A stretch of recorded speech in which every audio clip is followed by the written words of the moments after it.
We're in a sad state of affairs when we begin to question Black love and Black unity. So they didn't want to hear me, some of them, because of what I look like, because I spoke about their heroes, and because they saw that man standing right there strong. Did they question the validity, because we had never seen this before, not so public, not so present? Yes.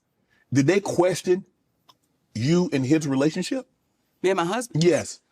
When you say question, what But do you it's mean? like,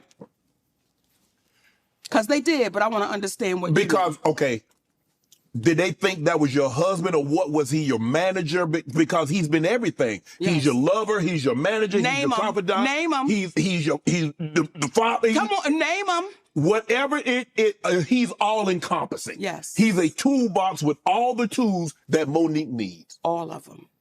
And so when I heard people saying that, why is he there? Why does he have to be in every interview? Why does he have to be in the background? Why can't Monique do that? Why not? Why not? Why not? And that's when you see, and these are my sisters, but when you see Taraji, when you see Viola, when you see our sisters speaking out, you never see their representation sitting right there with them. Mm-hmm. You never see them saying, listen, we got to fight together. Right. My husband is also my manager, which is my representation. Right. But again, we've been so beat down that some of us have a problem with this Black man saying, I'm standing right here strong, right, and I will not flinch and I will not budge. What a sad state of affairs we are now in, where you have people that look like you and I, mm-hmm, that would question why this man is standing there. That, for the life of me,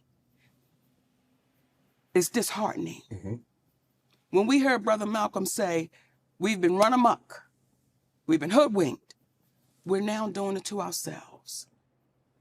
We're now doing it to ourselves. So when you say, Monique, it was different because we had never seen that before, you said their names. Mm-hmm. Let me say this, I'm not the first one. Right. I'm not the first one, but we get washed away in history so easily that we start thinking, oh, this is the first one. This is the first one. Her name is Claudette Colvin. And she's not the first one, but she was before Rosa Parks. Mm-hmm. But because Claudette Colvin did not fit the picture that they thought she should look like, she was dark-skinned and she had coarse hair.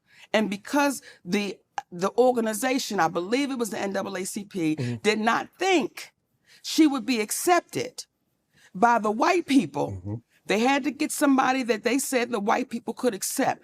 We keep repeating the same thing because what I said is no different than what anyone else is saying. Not at all. Right. It was the messenger. And it was the way that I'm not putting my head down. I'm not shedding one tear. I'm not going to say, I don't want to say their name because I might get in trouble. I'm going to say all of it. Right. Because when you really think about that little girl coming behind you, what I don't ever want that baby to see is me broken. I don't want her to see me falling apart. And I understand it. I understand how it can happen, Shannon, when you may not have a foundation at home, correct, when you may not have that man at home or that woman at home, whomever, that support person saying, you're not crazy. Right. I got you. Come on. We're going to go through this. We're going to get through this. So for us, if we start taking things for what they are and get out of our emotions, we will be so far along.